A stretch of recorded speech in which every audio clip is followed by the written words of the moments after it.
The periodic functions of their atomic number यानी परमाणविक भार को चाहिँ बढ्दो क्रममा हामीले एलिमेन्ट्सहरूलाई राख्यो भने 8 पछि हैन। जस्तो यहाँ हाम्रो म्याजिक नम्बर 2 8 8 18 यो पछि सेम प्रोपर्टी भएका एलिमेन्टहरू के भयो त रिपिट हुन थाल्यो। यो म्याजिक नम्बर हो, म्याजिक नम्बर हो र यसले चाहिँ के गर्यो, हेनरी मोसले जुन तालिका गर्यो बनायो त्यसमा हाम्रो जसलाई हामीले मोडर्न पिरियोडिक टेबल भन्छौँ, हेनरी मोसले दिएको modern periodic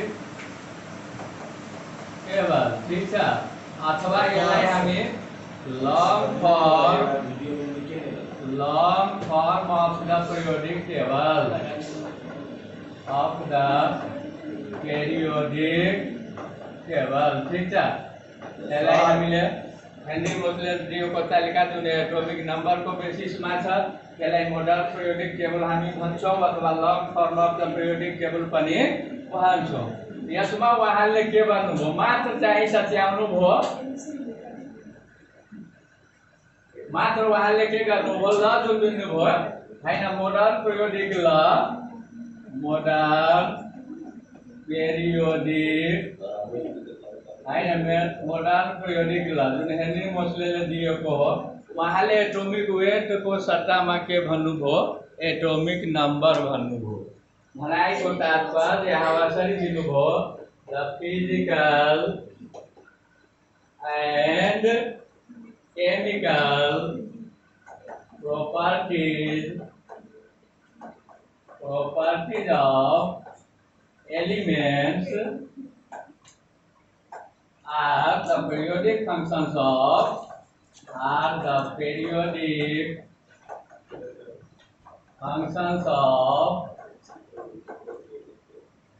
their atomic number, atomic number को आधारमा, ठीक छ करो, periodic functions of their atomic number अर्थात तत्वको भौतिक तथा रासायनिक गुण तिनीहरूको परमाणुविक संख्याको पेरियोडिक कार्यस्वरूप हुन्छन्, आवधिक कार्यस्वरूप हुन्छन् भनेर नियम चाहिँ दियो।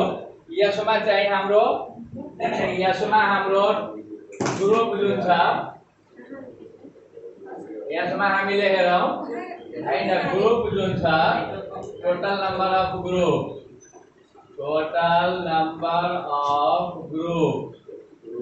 यसमा चाहिँ हाम्रो 18 वटा ग्रुप छ हैन। पिरियोडिक तालिका हेरेको होला, 18 वटा भर्टिकल कलम छ हैन। Vertical column represents group and horizontal row हैन डिनोट्स पीरियड जनाउँछ। त यहाँ हाम्रो ग्रुप 18 वटा छ। यसमा चाहिँ हाम्रो मोडर्न पिरियोडिक टेबलमा पीरियड चाहिँ हाम्रो कतिवटा छ त, 7 वटा छ।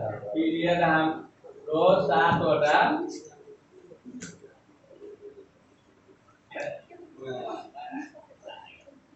पीरियड हाम्रो 7 वटा भयो, ठीक छ। हामीले के भन्छौँ, यो मोडर्न पिरियोडिक टेबलमा 18 वटा ग्रुप र 7 वटा के छ त, पीरियड छ। फेरि मोडर्न पिरियोडिक टेबलमा हेर्छ ब्लकहरू हेर्छ हैन, ब्लक्सहरू हेर्छ। त्यो ब्लक्समा हामीले कुन ब्लक्स हेर्छौँ, एस ब्लक, अर्को कुन पी ब्लक हो, थ्याङ्क यू। अनि त्यसपछि डी ब्लक, अनि कति ब्लक, एफ ब्लक। 4 वटा ब्लकमा पनि विभाजन गरिएको छ। मेटल नन मेटलहरूलाई पनि के गरिएको छ, अलग अलग सेपरेट गरिएको छ। त हामीले बुझौँ, जबकि मेन्डेलिभको पिरियोडिक टेबलमा 8 वटा मात्रै चाहिँ ग्रुप थियो, 7 वटा पिरियड थियो। यहाँ हाम्रो 18 वटा ग्रुप र 7 वटा पिरियड छ। साथसाथै ब्लकहरूमा पनि के गरिएको छ त, छुट्याइएको छ हैन। र हामीले अध्ययन गरिसकेका छौँ कक्षा 10 मा हैन, 9 मा पनि 10 मा पनि अध्ययन गरेका छौँ कि यसमा कतिवटा इलेक्ट्रोन हटाउन सक्छ, यसमा बडीमा कतिवटा इलेक्ट्रोन, 2 वटा, अनि पी मा कतिवटा, 6 वटा, अनि डी मा कतिवटा, 10 वटा, एफ मा कतिवटा हो, एफ मा 14 वटा। यो त हामीले पढिसकेका छौँ। यूएसपी डीएफ सब सेलको आधारमा इलेक्ट्रोनिक कन्फिगरेसन हामीले अध्ययन गऱ्यौँ। हामी कसरी छुट्याउँछौँ भन्दाखेरि लास्ट इलेक्ट्रोन कहाँ इन्टर गर्छ हैन, यस सब सेलमा लास्ट इलेक्ट्रोन इन्टर गर्यो भने त्यो यस ब्लक एलिमेन्ट हो।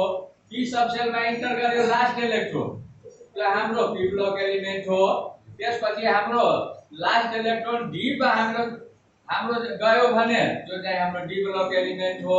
लास्ट इलेक्ट्रोन एफ मा गयो भने हाम्रो के हो, एफ ब्लक एलिमेन्ट हो। अब यसलाई चाहिँ जसरी हामीले 2n² रुल पढेका छौँ